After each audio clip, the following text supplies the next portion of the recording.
देखो बेटा, application of integration में आपने जो वर्किंग है अभी तक काफी कुछ कर लिया है। अब वो टॉपिक आपको डिस्कस करूं एज पर सीबीएसई सिलेबस में तो नहीं है, बट आपने जो 12th के बाद एंट्रेंस एग्जाम देने उन सब में मिलेगा। मतलब सीयूटी में भी आएगा, जो बच्चे हमारे पास दूसरे फील्ड में जाएंगे एंट्रेंस एग्जाम देंगे उनको भी आएगा। और वो टॉपिक है एरिया बिटवीन टू कर्व। दो कर्व के बीच में एरिया कैसे निकालते हैं, इस कंसेप्ट को मैं आपके साथ डिस्कस कर रहा हूँ। और इस पे बेस हम 4-5 क्वेश्चंस के अलग वैरायटी करेंगे। देखिए क्या है इस टॉपिक में।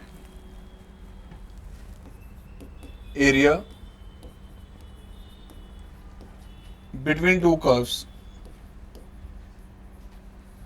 दो कर्व के बिटवीन बेटा आपने एरिया कैलकुलेट करना है। कौन से दो कर्व?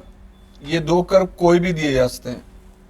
दो सर्कल हो सकते हैं, दो पैराबोला हो सकते हैं, एक लाइन एक पैराबोला हो सकता है, एक लाइन एक सर्कल हो सकता है, एक पैराबोला एक सर्कल हो सकता है, एक इलिप्स और एक लाइन का केस दिया जाता है। कोई भी दो कर्व दिए जा सकते हैं। फॉर एग्जाम्पल मान लीजिए आपके पास जो है दो कर्व जो हमारे पास हैं वो कुछ इस तरह से हैं। एक कर्व ये गया, दूसरा कर्व ये गया। एक एग्जाम्पल मैंने लिया, ये फंक्शन एफ एक्स है, ये फंक्शन जी एक्स है। अब ये दोनों कर्व जो एफ एक्स और जी एक्स हैं, ये दोनों सर्कल, दोनों पैराबोला, एक सर्कल एक पैराबोला कैसे भी दे सकते हैं वो। हमें इन दोनों कर्व के बीच का एरिया कैलकुलेट करना है बेटा। इन दोनों कर्व के बीच का एरिया कैलकुलेट करना है, यानी कि ये वाला एरिया, दिस एरिया आपको कैलकुलेट करना है। और ये एरिया दो कर्व के बीच का कैलकुलेट करने के नॉर्मली हर क्वेश्चन में 4 स्टेप्स रहेंगे। अगर आप स्टेप बाय स्टेप चलेंगे तो कोई मिस्टेक नहीं होगी। अपनी मर्जी से करेंगे तो कोई ना कोई चीज छूटेगी, आपके लिए कॉम्प्लिकेशंस बढ़ सकती हैं। सो 4 स्टेप्स हमारे पास कौन से हैं, किस मैनर में आपको इस क्वेश्चन अटेम्प्ट करने हैं। वेरी फर्स्ट, जो भी आपको ये दो कर्व दिए गए हैं, फंक्शन जिसे हम एफ एक्स और जी एक्स से डिफाइन कर रहे हैं, आपने सबसे पहले इसको नोटिस करना है कि ये कौन से कर्व हैं। सर्कल है, पैराबोला है। अगर सर्कल है तो उसका सेंटर क्या है, रेडियस क्या है।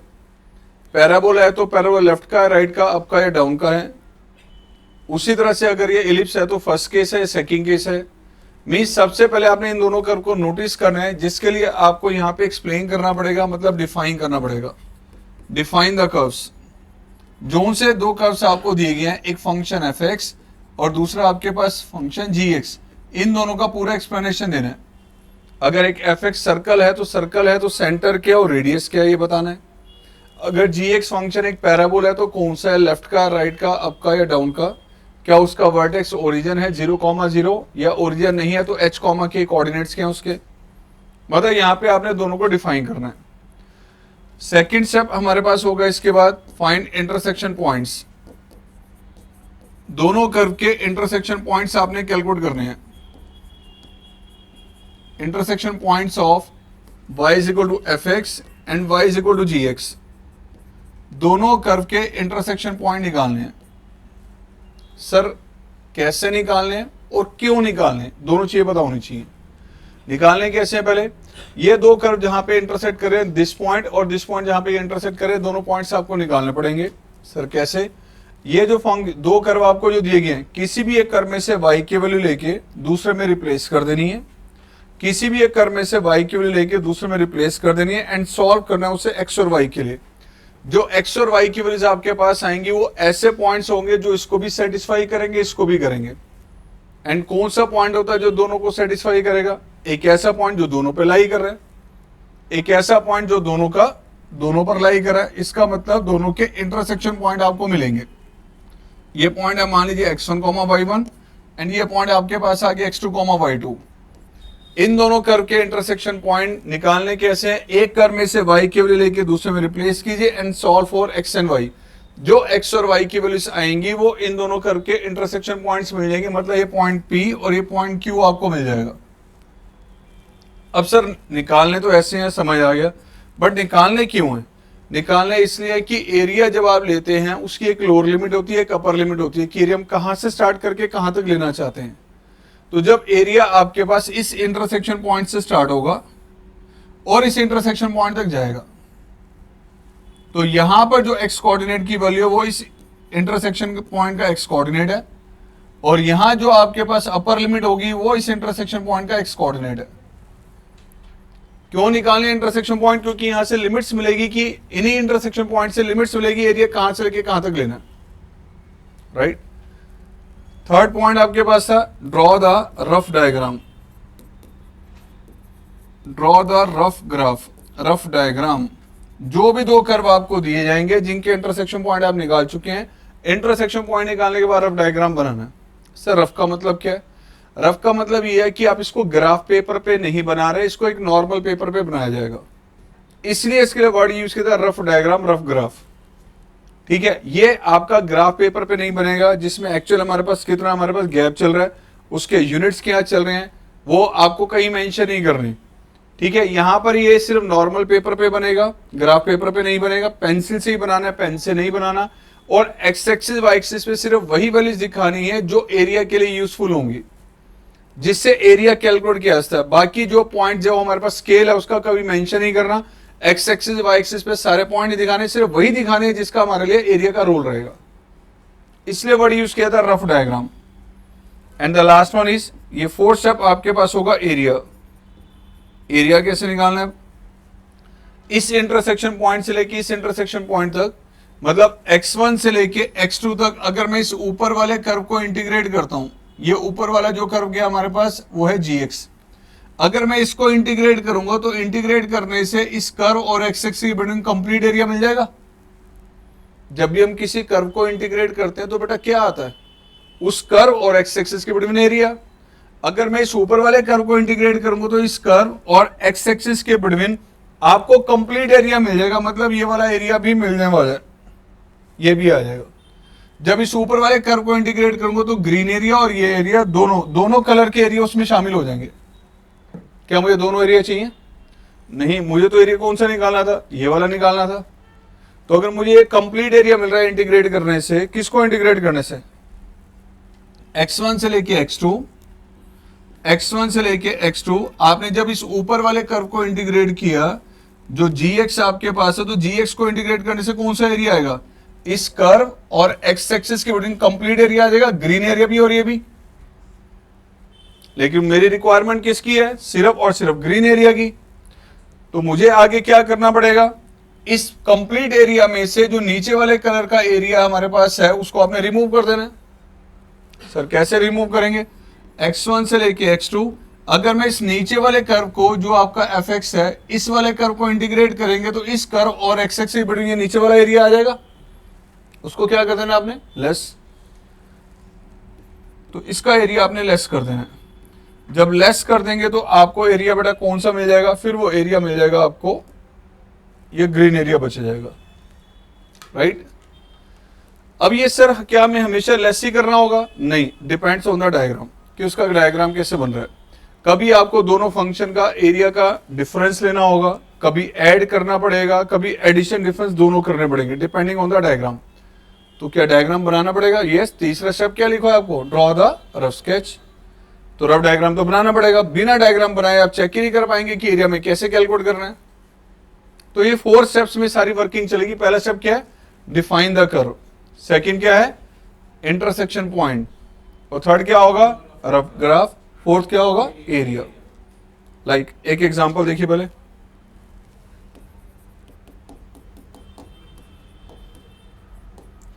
Find the area between x square plus y square and x plus y is equal to 5। आपको एरिया कैलकुलेट करना है इन दो कर्व के बिटवीन। एक ये कर्व दिया गया, दूसरा ये है। तो आइए, पहला स्टेप क्या था हमारा? Define the curves. फर्स्ट आपको दिया गया x square plus y square is equal to 25। तो सबसे पहले आपने दोनों कर्व को करना पड़ा डिफाइन। ठीक है, ये फर्स्ट जो कर्व है इसको अगर मैं एक्सप्लेन करूं तो कुछ ऐसे लिख सकता हूं, x minus 0 whole square y minus 0 whole square is equal to 5 square. किसकी इक्वेशन है? सर्कल। सेंटर क्या है इसका? तो it is the circle, it is the circle having centre 0,0 and radius 5 units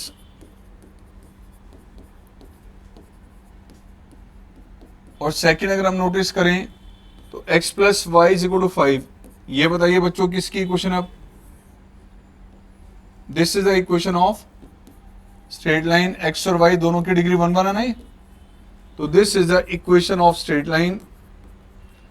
दोनों को डिफाइन करने का पर्पस ही, पहले कई बच्चों को तो यही नहीं पता चलता यार जो मैं कर दिया वो कौन से हैं। तो डिफाइन अगर आप ढंग से कर रहे हैं तो आपका पहला स्टेप क्लियर होता है कि हमें पता चलेगा कि कर्व कौन से चल रहे हैं। सेकंड क्या था, intersection point. Sir intersection point कैसे निकालने हैं आपने, किसी भी एक कर्व में से x की या y की वैल्यू लेके दूसरे में रिप्लेस करनी है। लाइक मैंने यहां से y की वैल्यू ली बेटा और इसमें रिप्लेस कर दी। क्या ले सकते हैं हम y की value, use y is equal to 5 minus x in another equation x square plus y square is equal to 25। तो प्यारे बच्चों ये y की वैल्यू यहाँ पे रिप्लेस की हमने, x square plus y square is equal to 25। और बेटा ये x square this is 25 plus x square minus perfect square open किया हमने, तो 25 से 25 कैंसिल आउट। क्या result, 2x square minus 10x is equal to 0। और बेटा 2x कॉमन लिया तो x माइनस 5, इधर x की वैल्यू 0 और x की वैल्यू क्या आ रही है, तो ये दो x के रिजल्ट आ गए। x और y का सम किसके इक्वल था, x और y का सम चल रहा है 5। तो बेटा यहां से हमने क्या किया, अगर x कोऑर्डिनेट 0 है यहां रिप्लेस करें तो y कोऑर्डिनेट क्या आएगा, और अगर x कोऑर्डिनेट 5 रख दे तो पॉइंट्स दो आ गए 0,5 और लो जी इंटरसेक्शन पॉइंट आ गए। इसका नेक्स्ट स्टेप क्या था हमारा, ड्रॉ द रफ डायग्राम। चलो जी रफ डायग्राम लेते हैं इसका। एक तो आपके पास था सर्कल, लो बेटा ये सर्कल ड्रॉ किया। दूसरा आपके पास हमारे पास है स्ट्रेट लाइन। तो सर्कल जिसका सेंटर आपके पास क्या चल रहा था, सेंटर था 0,0 और रेडियस ही 5। यहां से लेके यहां तक का डिस्टेंस अगर 5 है तो ये पॉइंट आपके पास है 5,0। ये डिस्टेंस भी यहां से लेके यहां तक 5 है तो ये पॉइंट आ गया minus this point 0,5। The next point is, लो जी सर्कल ड्रॉ कर दिया, सेंटर भी दिखा दिया और जो कॉर्नर पॉइंट्स वो भी दिखा दिए। आपने सर्कल और लाइन के इंटरसेक्शन पॉइंट निकाले तो दो पॉइंट आए थे 0,5 और 0,5 और कहाँ है 0,5, ये रहा 5,0 कहाँ है, दिस वन। इन दो पॉइंट्स को ज्वाइन किया तो ये चलेगी बेटा straight line. x plus y किसके इक्वल, अब क्वेश्चन में कहा था find the area between these two, circle और लाइन के बीच का एरिया निकालना है। आप नोटिस कीजिए सर्कल और लाइन के बिटवीन जो एरिया हमारे पास आ रहा है वो बेसिकली हमारे पास कौन सा एरिया है यार, देखें तो ये सर्कल है और ये लाइन है, सर्कल है और ये लाइन है, कंप्लीट एरिया लेफ्ट का आ रहा है सारा। दूसरा ये सर्कल आपके पास है और ये लाइन है, एरिया तो ये भी बन रहा है हमारे पास ये छोटा सा। जब तक क्वेश्चन साइलेंट हो, जब तक क्वेश्चन साइलेंट हो, अगर दो कर्व के बीच में एक नहीं दो एरिया आ रहे हों तो आप क्वेश्चन अगर साइलेंट होगा तो आपको स्मॉलर एरिया फाइंड आउट करना है। मतलब देखें तो ये सर्कल और ये लाइन के बिटवीन ये वाला एरिया आपको निकालना है, और सर्कल और लाइन के बिटवीन देखें तो बेटा आपके पास दूसरा एरिया कौन सा बन सकता है, दूसरा एरिया बेटा ये भी बन सकता है जो बच गया। ये एरिया जो दूसरे कलर का है ये भी तो सर्कल और लाइन के बिटवीन है। लेकिन क्वेश्चन अगर साइलेंट होगा तो सीबीएसई की इंस्ट्रक्शन हमारे पास क्या है कि एरिया आपको स्मॉलर रीजन का निकालना है, लार्जर एरिया निकालना है, स्मॉलर निकालना है। ये बात करूं आज से पहले अराउंड हो गए 15 इयर्स बैक बोर्ड एग्जाम में क्वेश्चन आया था, उसमें क्या था, ये सर्कल और लाइन है, वहां पे आया था एक सर्कल और एक लाइन का और एलिप्स का केस आया था। एक एलिप्स की इक्वेशन थी और एक स्ट्रेट लाइन। बच्चों ने एरिया कैलकुलेट किया, वहां भी दो तरह के एरिया बन रहे थे, स्मॉलर और लार्जर। बच्चे बड़े कंफ्यूज। तो अगले दिन सीबीएसई ने उस मैसेज को क्लियर किया न्यूज़पेपर्स के अंदर कि कभी कोई क्वेश्चन ऐसे कोई कंफ्यूजन क्रिएट करे तो आपको एरिया के केसेस में हमेशा स्मॉलर एरिया फाइंड आउट करना है, ध्यान रखना जी, ठीक है। तो स्मॉलर एरिया ये आपको कैलकुलेट करना है। बेटा अभी ये ग्रीन एरिया कैसे निकालेंगे, नेक्स्ट स्टेप था एरिया। आओ एरिया निकालें। एरिया कहां से स्टार्ट है बेटा? यहां से, यहां से लेके यहां तक आपने जाना, इससे आगे तो नहीं जाना ना। स्टार्ट कहां से? 0 से कहां तक जाना है? From 0 to 5।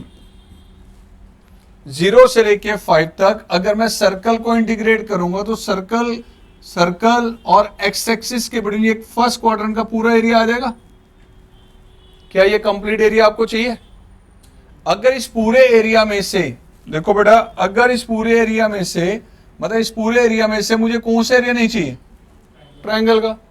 अगर मैं ध्यान से देखिए, मैं सर्कल को इंटीग्रेट करूंगा तो सर्कल को इंटीग्रेट करने ग्रीन एरिया भी मिल जाएगा और ये वाला एरिया भी मिल जाएगा। यानी सर्कल को इंटीग्रेट करने से पूरा एरिया आपको मिलेगा। उसमें से कौन सा लेस करना है आपने? यस, तो ये वाला एरिया आ जाएगा उससे। फिर हमारी नीड है बेटा इस ग्रीन एरिया की। तो आइए एरिया कैलकुलेट करें। तो पहले 0 से लेके 5 तक सर्कल को इंटीग्रेट किया आपने। सर्कल को इंटीग्रेट करने से सर्कल का फर्स्ट क्वाड्रेंट का सारा एरिया आ जाएगा। लेस किसका करना है हमने? लाइन के नीचे का एरिया लेस करना है। कहां से लेके कहां तक? 0 से लेके लेस फ्रॉम 0 to 5, लाइन का एरिया लेस कर देना है। तो this is from 0 to 5। Circle में से y की वैल्यू, बेटा सर्कल की इक्वेशन आपकी थी x² + y² = 25। ये थी सर्कल की इक्वेशन। ठीक है, इस सर्कल की इक्वेशन में से आपने y की वैल्यू रिप्लेस कर देनी है। यहां क्या आएगी y की वैल्यू? और लाइन में से y की वैल्यू, दिस इज 5 - x। अब इंटीग्रेट करेंगे तो क्या आएगा? ये x/2 √(a² - x² + a²/2 sin inverse x/a, limits 0 से लेके 5 तक। इसको इंटीग्रेट किया लाइन को तो 5x - x²/2, limits 0 to 5। Now upper limit 5 अगर मैं यहां पे अप्लाई करता हूं, 5 यहां पे अप्लाई करेंगे तो रिजल्ट क्या आएगा बेटा? 0। 5 यहां पे अप्लाई किया तो 25/2 sine inverse 1 less lower limit 0। यहां पे अप्लाई किया तो ये टर्म 0 हो गई। 0 यहां पे अप्लाई किया तो 25/2, दिस इज साइन इनवर्स 0। ऐसे इसका एरिया निकाले हम लाइन का, 25 - 25/2। तो बड़ा एरिया ये तो आ गया आपका, ये π/2 हो जाएगा, ये टर्म 0 हो जाएगी। तो फाइनली आपका एरिया क्या बन रहा है? ध्यान से देखें, दिस इज 25/2 साइन इनवर्स 1 का मतलब, और ये टर्म तो हो गई 0 एंड दिस टर्म। तो फाइनल आंसर आ रहा है आपका 25π/4 - 25/2 एंड स्क्वायर यूनिट्स। राइट, ये आ गया आंसर। तो वर्किंग का मैनर आपका क्या है? वर्किंग का मैनर ये देख लो बेटा, किस मैनर से वर्किंग चलनी है आपकी। ये नोट करो, फिर क्वेश्चन करते हैं इससे आगे।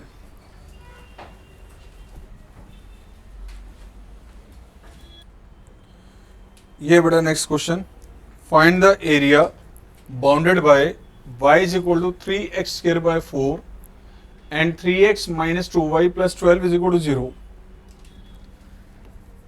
तो सबसे पहले डिफाइन द कर्व। जो वेरी फर्स्ट कर्व आपको दिया गया y = 3x² / 4, x की डिग्री 2 है, y की डिग्री 1 है, पैराबोला है कंफर्म। किस शेप का ये नोटिस करना है? अगर हम देखें, नोटिस करें तो स्टैंडर्ड फॉर्म एक थी x² = 4ay। अगर इस कर्व को हम उस फॉर्म में एक्सप्लेन कर दें, x² = 4/3y। ध्यान से देखिए अब इसको, किसकी इक्वेशन है ये? कौन सा पैराबोला ये? This is the upward parabola. This is the upward parabola having vertex 0,0 क्योंकि स्टैंडर्ड फॉर्म में दिया हुआ है।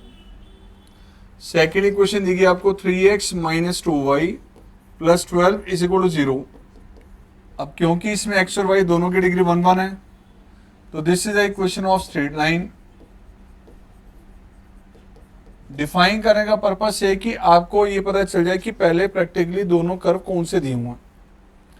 अगला स्टेप हमारे पास क्या था, इंटरसेक्शन पॉइंट। उसके लिए इस कर्व में से x की या y की वैल्यू लेके इसमें रिप्लेस करनी है या यहां से लेके इसमें रिप्लेस करनी है। तो इंटरसेक्शन पॉइंट्स के लिए बेटा यहां से y की वैल्यू लीजिए बेटा, use y is equal to 3/4 x square. In the next equation 3x minus 2y plus 12 is equal to 0। यहां से आपने y की वैल्यू ली एंड इसमें रिप्लेस की, तो इक्वेशन आ गई 3x 3/4 x square plus 12 is equal to 0। This is 3x minus 3/2 x square plus 12 is equal to 0। किससे डिविजिबल है? 3 से।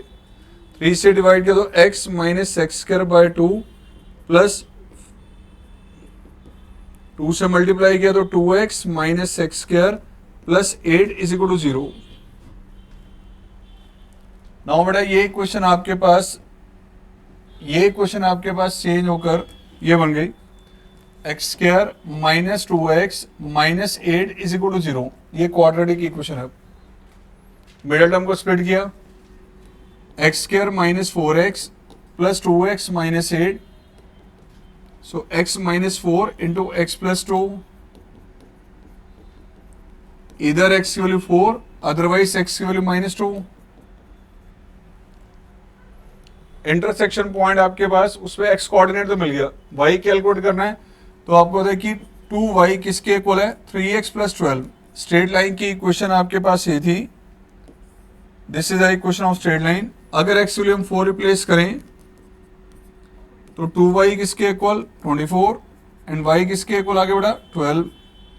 और अगर x रिप्लेस किया आपने माइनस टू रिप्लेस किया तो 2y आगे बढ़ा 6 और y की वैल्यू क्या आ गई, पॉइंट आगे आपके पास दो, एक 4,12 है, अनदर पॉइंट इज -2,3। ये दो इंटरसेक्शन पॉइंट आ गए, यानी पैराबोला और लाइन इन दो पॉइंट्स पे इंटरसेक्ट कर रही हैं। पैराबोला आपको पता है कि अपवर्ड पैराबोला था जिसका वर्टेक्स 0,0 है। अपवर्ड पैराबोला जिसका वर्टेक्स 0,0 है। तो आइए देखिए इसका डायग्राम।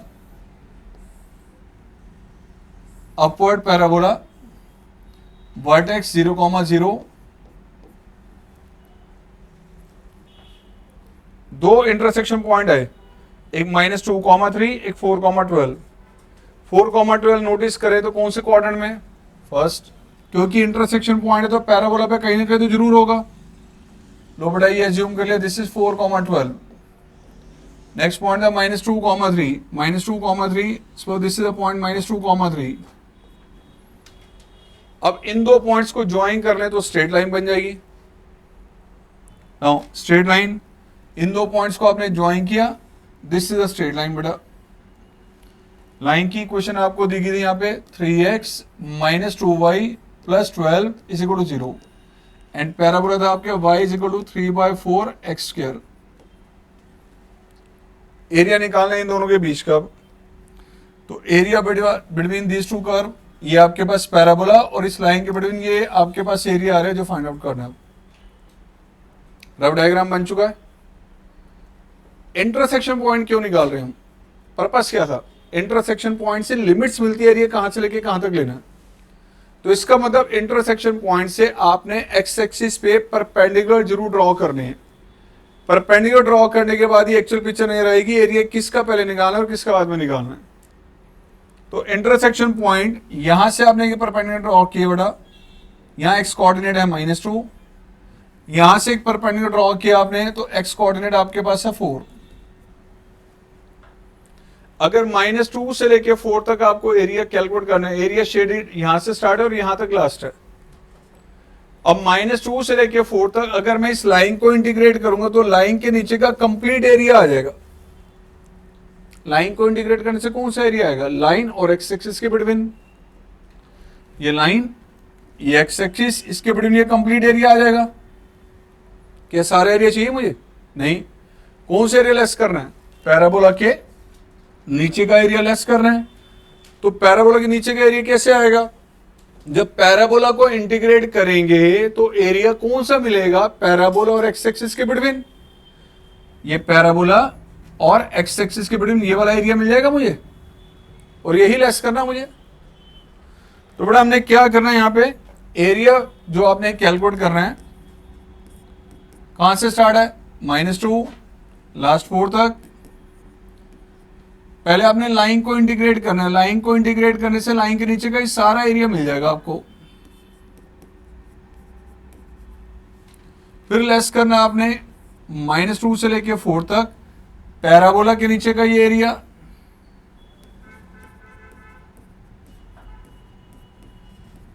राइट। तो ये आगे बढ़ा आपके पास -2 से लेके 4 तक लाइन, लाइन में से अगर हम नोटिस करें y की वैल्यू क्या थी, क्या आएगी लाइन में से y की वैल्यू 3x + 12 एंड -2 से लेके 4 तक पैराबोला में से y की वैल्यू क्या थी बेटा,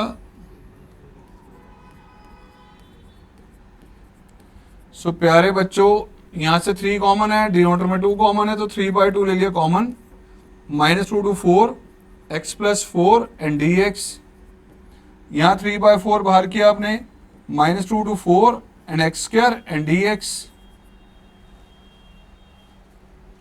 राइट। इंटीग्रेट करो, लिमिट्स लगा दो, तो फाइनली इसका अगर हम आंसर कैलकुलेट करें अब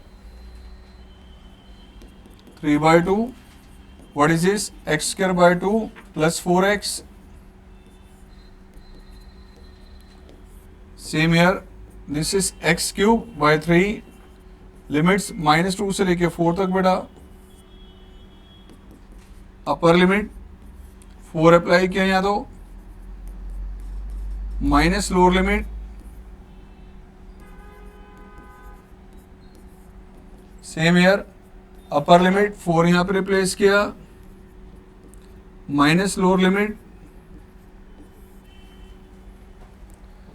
तो बेटा जी आ गया 3/2, दिस इज 24 + 6 -3/4, दिस इज 72/3, लो 3 से 3 ये कैंसिल आउट, इससे ये कैंसिल आउट, 18 आ गया ये। यहां जरा चेक कीजिए अब कितना आ रहा है, 3/2 इंटू में 30 -18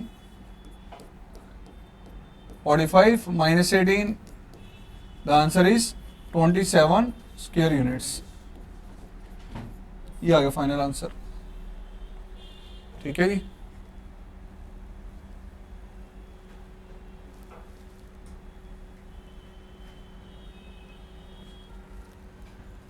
लो बेटा, चलो इसको नोट करो, फिर नेक्स्ट पे चलेंगे।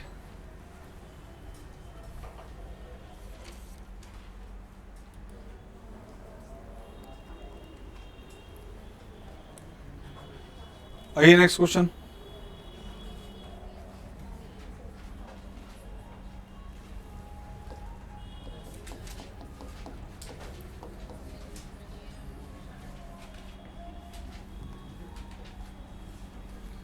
find the area bounded by y² is equal to 4x and x² is equal to 4y। इन दोनों कर्व के बीच का एरिया निकालना। दो अलग अलग पैराबोला दे दिया आपको, आप सबको पता है कि ये राइट हैंडेड पैराबोला है and this is upward parabola, दोनों स्टैंडर्ड फॉर्म के पैराबोला दिए गए हैं। सो वेरी फर्स्ट अगर हम पैराबोला लें y² is equal to 4x, ये किसकी इक्वेशन है, आप कौन सा पैराबोला ये, this is the equation of right handed parabola,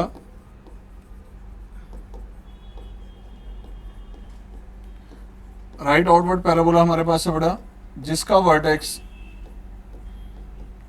having vertex 0,0. Second equation है X square is equal to 4y, and this is the equation of upward parabola. This is the equation of upward parabola.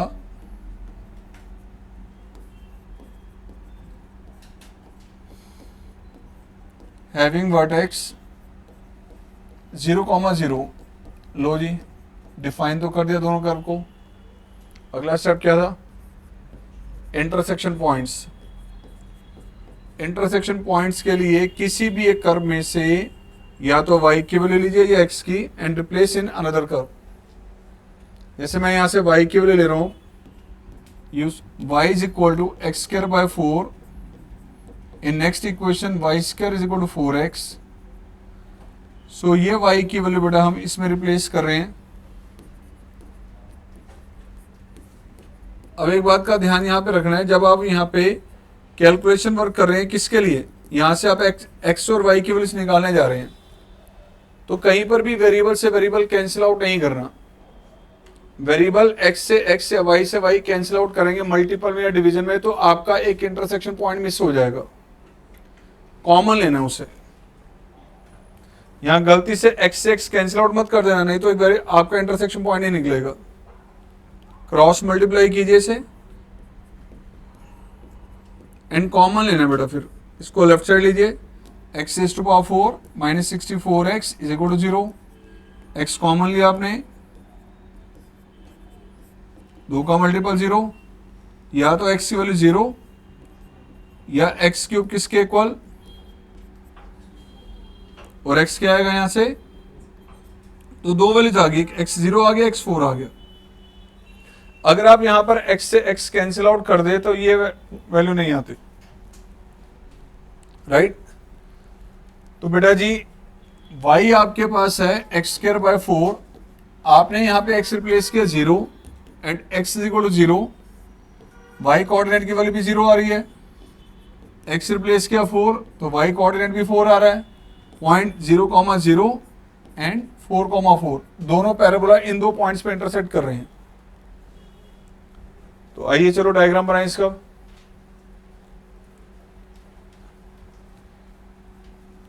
ये आपके पास दो parabola बेटा हमारे पास हैं. एक upward parabola था x square is equal to 4y, और एक राइट हैंडेड पैराबोला था y square is equal to 4x. Intersection point एक ये आ गया 0,0, दूसरा इंटरसेक्शन पॉइंट ये था 4,4. एंड इन दोनों कर्व के बीच का एरिया कैलकुलेट करना है, area between these two curve, ये वाला एरिया. इंटरसेक्शन पॉइंट से क्या मिलता है आपको, लिमिट्स. एरिया कहां से लेके कहां तक लेना है, इसलिए इंटरसेक्शन पॉइंट से आपने एक्स एक्सिस पे परपेंडिकुलर जरूर ड्रॉ करना है. ध्यान से सुन लो. नाउ एरिया अगर आपको कैलकुलेट करना है तो नोटिस कीजिए बेटा, पहले 0 से लेके 4 तक अगर मैं इस ऊपर वाले कर्व को, ये जो पैराबोला गया, ये कौन सा पैराबोला गया, अगर 0 से लेके 4 तक इस पैराबोला को इंटीग्रेट करेंगे तो इस पैराबोला और एक्स एक्सिस बिटवीन ये वाला पूरा एरिया आ जाएगा आपका. फ्रॉम 0 to 4 कौन सा पैराबोला, इसको इंटीग्रेट करने से कौन सा एरिया आ रहा है, इस पैराबोला और एक्स एक्सिस के बिटवीन ये कंप्लीट एरिया आ रहा है. बट ये कंप्लीट तो नहीं चाहिए. इस एरिया में से मुझे कौन सा एरिया लेस करना है, इस पैराबोला जो अपवर्ड पैराबोला है और एक्स एक्सिस के बिटवीन ये वाला एरिया आपको जो अनशेडेड है ये आपने लेस करना है. तो कैसे लेस होगा, जब मैं इस कर्व को इंटीग्रेट करूंगा जो अपवर्ड पैराबोला है तो मुझे कौन सा एरिया मिलेगा, इस पैराबोला और एक्स एक्सिस के बिटवीन अनशेडेड एरिया मिल जाएगा. तो इस पूरे एरिया में से अगर मैं ये अनशेडेड एरिया लेस कर दूं, अनशेडेड एरिया निकालने के लिए इस कर्व को इंटीग्रेट करना है आपने फ्रॉम 0 to 4. अपवर्ड पैराबोला में से y की वैल्यू क्या आएगी. तो प्यारे बच्चों इस पूरे एरिया में से, इस कंप्लीट एरिया में से कौन सा लेस करना है, ये वाला कर्व का. क्या आएगा इसका जवाब, This is 2 from 0 to 4 root x. This is 1 by 4 from 0 to 4 x is to power 2. Integrate किया इसे तो 2 by 3 x is to power 3 by 2. Limit 0 से लेके 4 तक एंड 1 by 4 ये आगे बढ़ा x cube by 3 from 0 to 4. So upper limit ये आ जाएगा 4 by 3, 4 is to power 3 by 2 minus lower limit, ये 2 by 3 को 2 से मल्टीप्लाई किया तो ये आगे बढ़ा 4 by 3. नाउ यहां पे लिमिट से अप्लाई करें अब 1 by 12 this is 4 cube minus 0 cube तो 4 by 3 दिस इज कितना आ गया ये 8. तो बेटा ये आ गया 32 by 3 16 by 3 तो आंसर आ गया 16 by 3 स्क्वायर यूनिट्स. यह है एरिया बिटवीन टू कर्व. जैसे जैसे आगे मूव करेंगे, आज हमने जो अभी वर्किंग की है, पहले एक सर्कल और लाइन के बिटवीन एरिया निकाला, फिर आपने एक पैराबोला और एक लाइन के बीच में निकाला. ये वाला क्वेश्चन जो था दो पैराबोला के बीच में एरिया निकाला गया. तो कैसे भी दो कर्व के बिटवीन एरिया निकालना है, मैनर यही है. We will have 4 steps. पहला स्टेप क्या है, डिफाइन द कर्व. अगला स्टेप क्या था, इंटरसेक्शन पॉइंट. और तीसरा स्टेप हमारा क्या था, draw the rough diagram, last area. ठीक है. बोर्ड एग्जाम में ये टॉपिक नहीं है अब सिलेबस के अंदर, लेकिन ये CUT में सेम क्वेश्चंस आएंगे, ध्यान रखना.